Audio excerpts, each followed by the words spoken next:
Good morning mga kalaro. Narito na naman tayo at maglalaro tayo sa ating kusina ng ganito ang ating pangluluto natin ngayong umaga.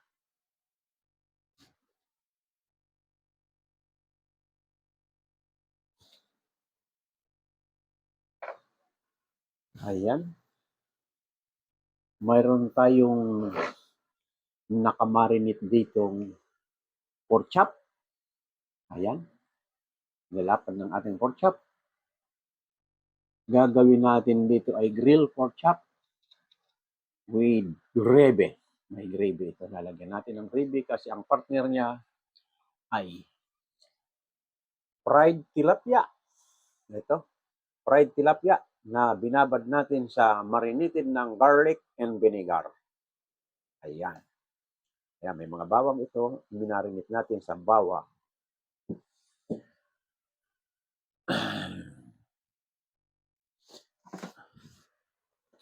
Ngayon, yung ating pork chop, iminarinate natin ito. Lalagyan natin ng soy sauce.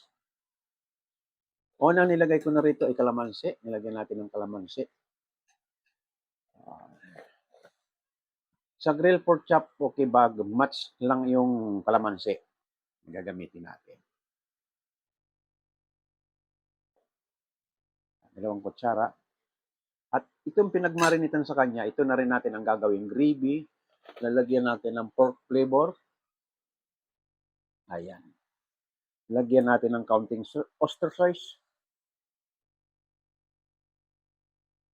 Ayan, para manamis-namis.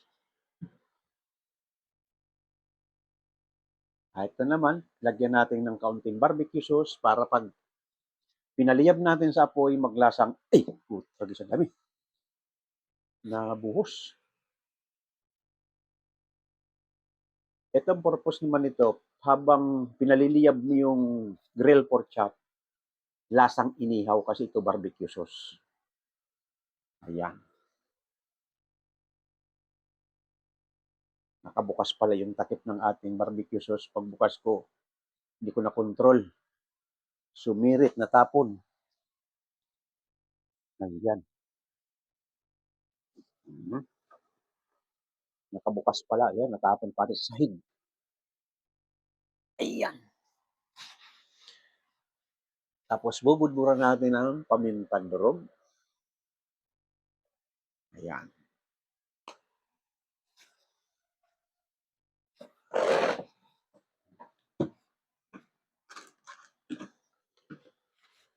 At lalagyan din natin ng counting magic sarap. Ayan. Tingin muna tayo ng message. Okay, good morning mga kalaro.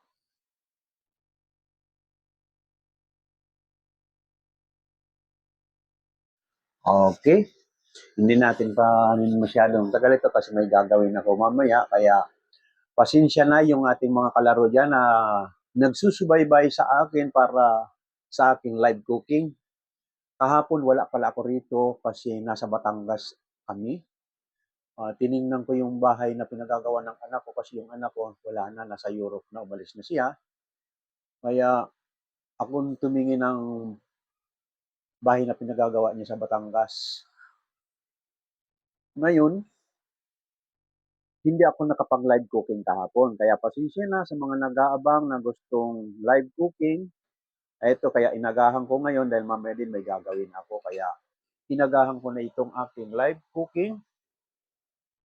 Ayan. Dalawang putahe lang ito. Fried tilapia, marinated tilapia sa fresh garlic at vinegar. At pork chop, grilled pork chop naman ang tawag rito na mayroon gravy. Ayan ang partner niya.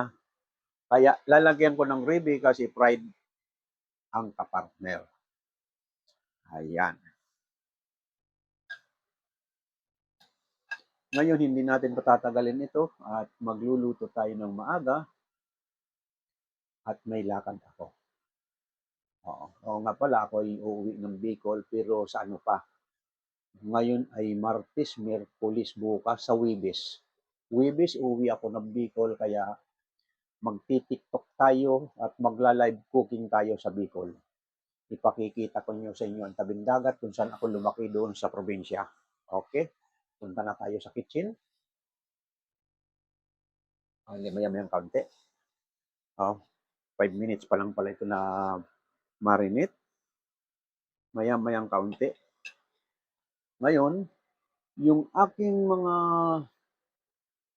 taga-subaybay na gustong matutong magluto, hindi ko alam kung anong oras ako makakapag-live cooking pag ako nasa Bicol. Pero makikita nyo naman. Dahil iaano ko yan, ina-upload ko naman sa live. Ang pagla-live ko, ina-upload ko naman sa YouTube, sa aking channel ng mga kalaro at nasa TikTok din.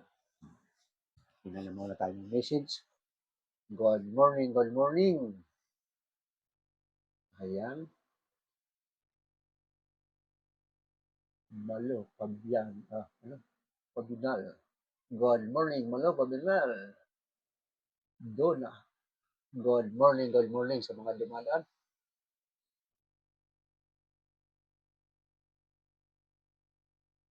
Ayan. Ngayon, yung gustong umorder sa ating TikTok shop, marami akong naka-display sa aking TikTok shop. Mamili lang kayo pang sarili man or pang regalo. Makaka-order tayo dyan. Ngayon, pag in-order mo within 2 days, matatanggap nyo ang inyong in-order na product. At napakabilis lang. Okay? Dahil nagmamadali tayo, doon na tayo sa kusina.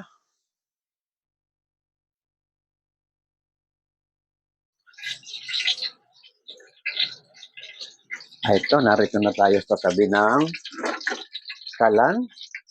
Pinapainit natin yung mga mantika. Lagyan na natin ng olive oil ang pag-deep fry natin ng ating pork chop. Habang pinapainit natin, lagyan natin ng kaunting flour yung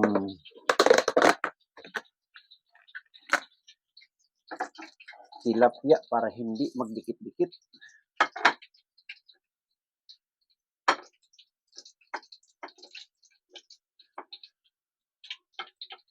Ayan.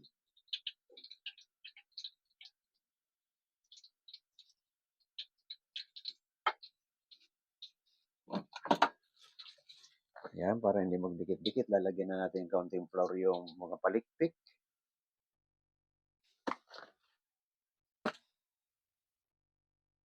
Yun lang naman ang dumidikit dyan. Yung tabi ng palikpik, buntot.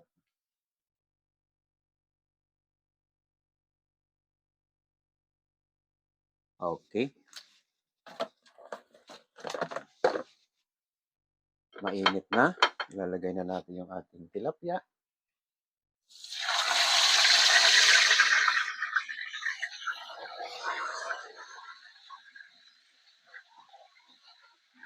Ayan.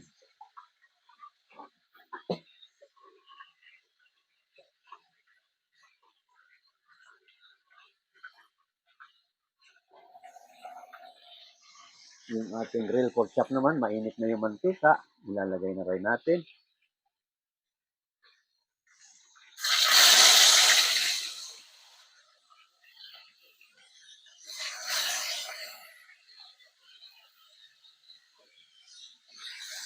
Ayan. Itong pinagmarinita natin na ito ang gagawin natin ay gravy. Ayan.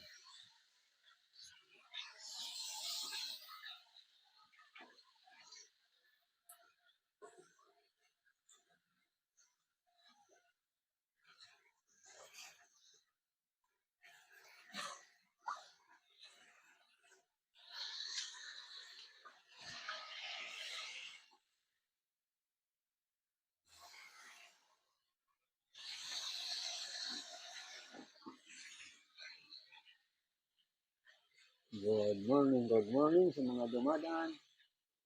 Ito ang ating TikTok shop.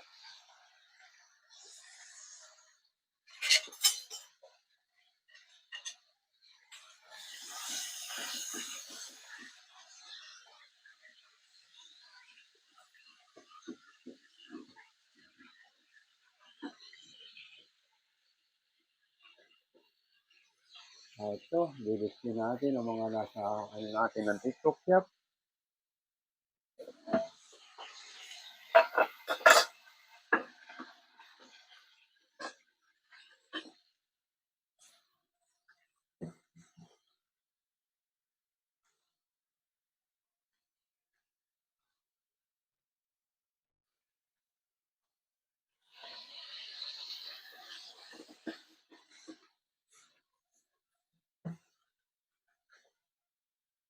Sinuhan natin yung pinagmarinita yan.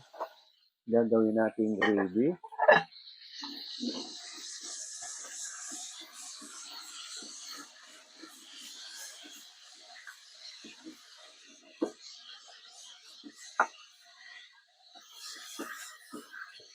Madaling masunog ito kasi mayroon barbecue sauce.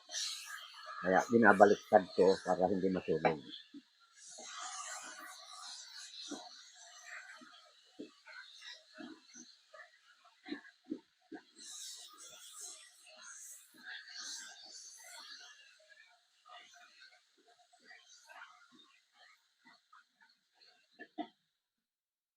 Ang barbecue sauce, pag nilagay mo sa ganyan sa grill, madaling masunog at didikit agad yan sa pundo ng kawali. Yan, yan. Kaya kailangan lagi mong gagalawin para hindi masunog. Kasi pag hindi mo nagalaw yan, sunog yan, mapait. Ayan. Ito ang mga nakadisplay natin sa ating TikTok shop. Mayroon tayong dito home wifi. Ayan, LCD.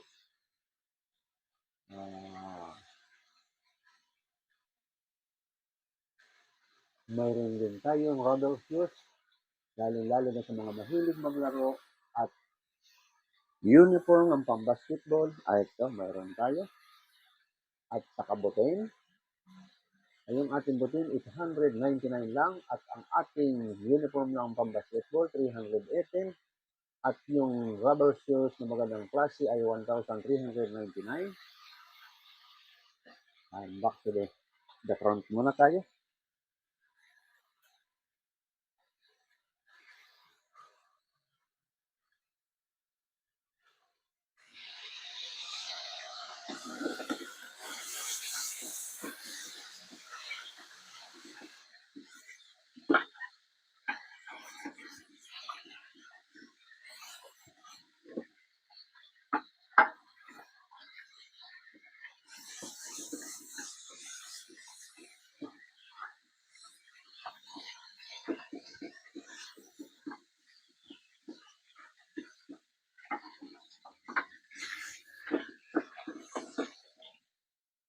Medyo hinaan lang natin muna kasi mas susunog yung pag nabigla dahil mayroon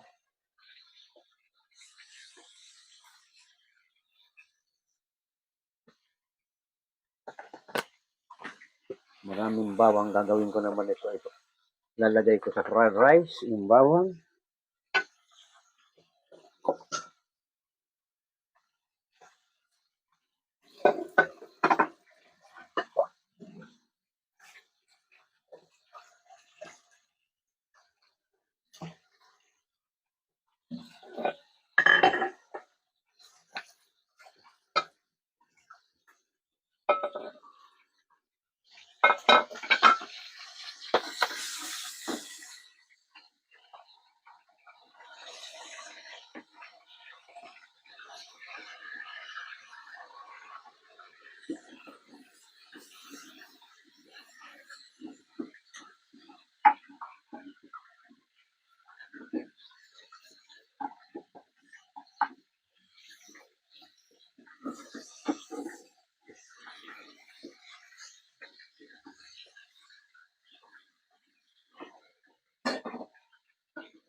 Ito, tatapat muna natin sa kalan para makita nyo kung paano natin ito. Ayan.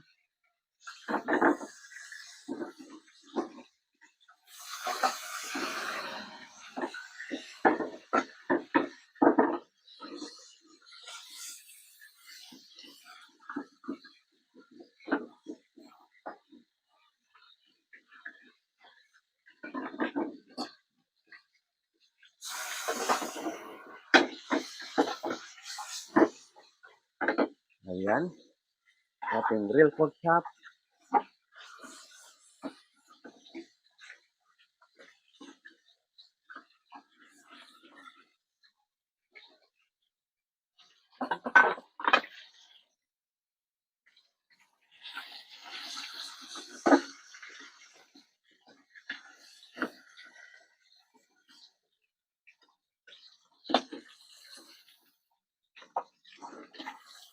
Ayan.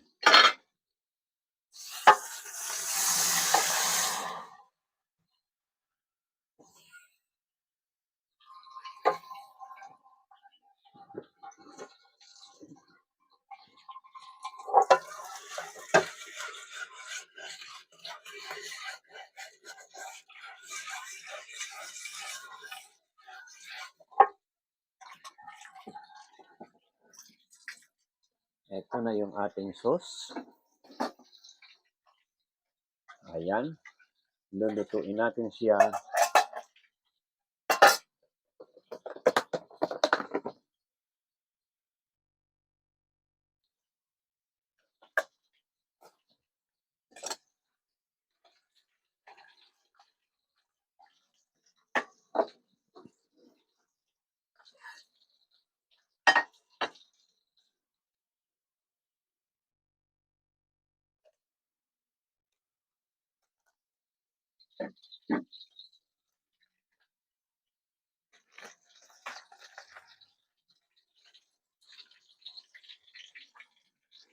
Saan mo na ilagay yung ano?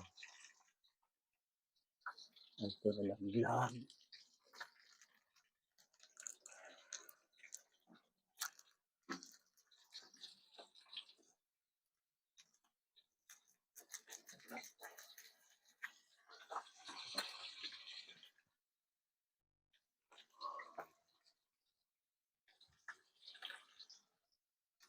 Ayan, ganito lang ang paggawa natin ng sauce. Lalagyan mo lang ng flavor at butter. Importante rito sa sauce na ito.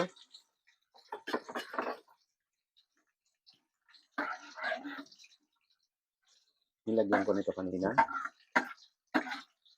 At ating prito naman ay pangit ang tostado.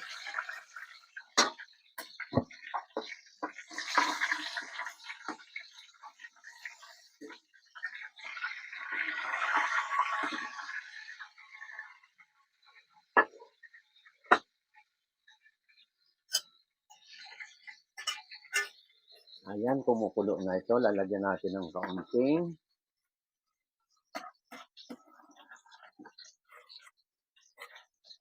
cornstarch para maging creamy siya. Ayan.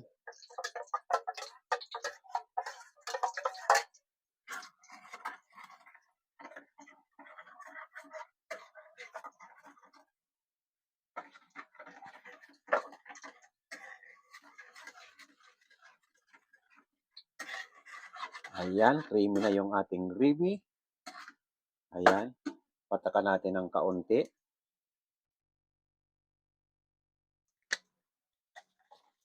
Okay.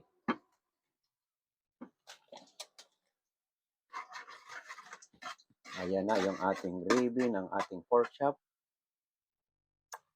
Ayan. Papatak lang natin ng ganito yan. Ayan.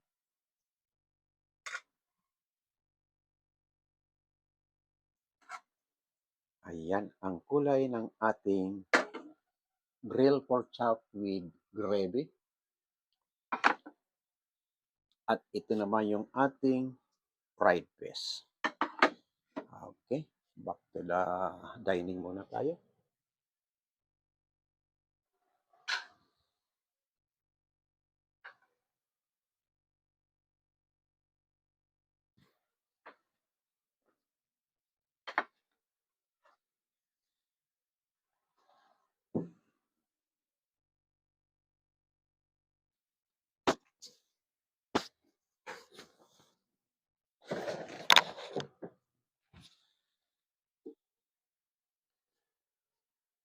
Okay. Hindi pa ako kakain kasi maaga, nag-almusal na ako. Ito, dinidisplay lang natin. Sa ating mga taga-subaybay, iba ang pagkakaluto ng ordinary fried tilapia kaysa marinated with minarinate natin sa fresh garlic at vinegar. Ganyan po ang forma. Parang laing na bangus ang timpla. At ito naman yung ating grill pork chop. Ang ating grill pork chop, minsan ang ginagamit namin dyan nung ako nasa kampo ng Amerikano ay apple sauce. Ayan ang katapat talaga ng grill pork chop, apple sauce.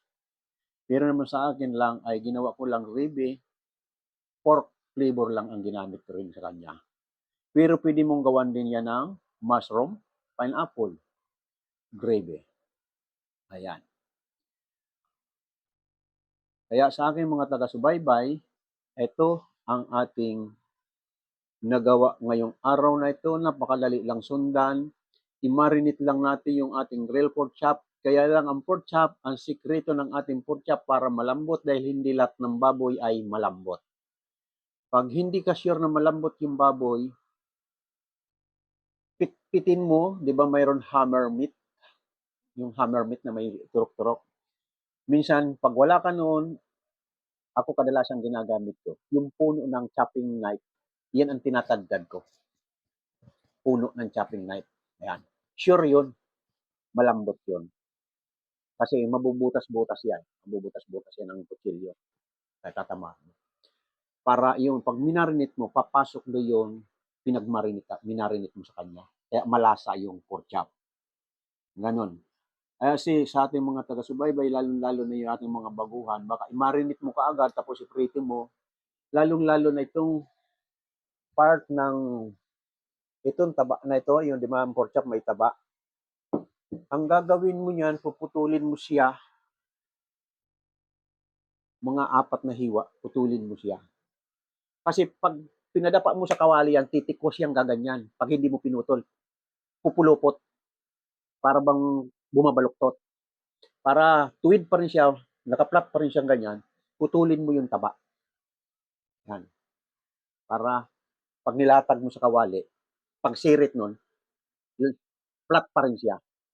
Kasi pag hindi mo naputol yun, babaluktot yung gaganyan yan. Kasi yung taba, mahahatak ng taba. Ganun po ang style ng ating grill pork chop.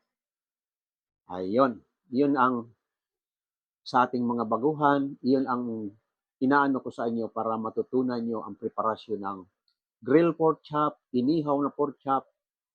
Yan. Para hindi mamaluktot. Ganun lang po. Okay. Maraming salamat sa ating mga taga-subaybay at nakagawa na tayo ng ating live cooking today. Okay, bukas naman, medyo aga kasi busy ako ngayon, nag-asikaso ako ng aking pauwi. Magbabakasyon ako sa Bicol, makikipista ako sa aming baryong Kabakungan.